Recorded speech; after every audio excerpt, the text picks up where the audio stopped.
The Alloy Density Composition Interactive Calculator helps engineers determine alloy densities and compositions for multi-element materials. Let's explore the calculator's features. First, select your calculation mode from the drop-down menu.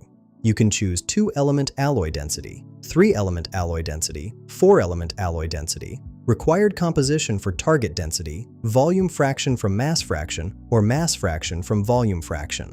For this demonstration, I'm using 2-element alloy density. Next, enter your input values. For element 1, mass fraction W1, enter 0.70. For element 1, density R1 in grams per cubic centimeter, enter 2.70. For element 2, mass fraction W2, enter 0.30. For element 2, density R2 in grams per cubic centimeter, enter 8.96. Click Calculate Results to see your outputs.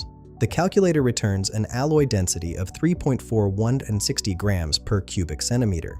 It also provides volume fractions showing F1 equals 0.856 and F2 equals 0.1144. Finally, the composition check confirms your mass fractions are valid with a sum of 1 tau thousand, ensuring your inputs represent a complete alloy system. This tool streamlines alloy design calculations for materials engineers. Find the link in the description below.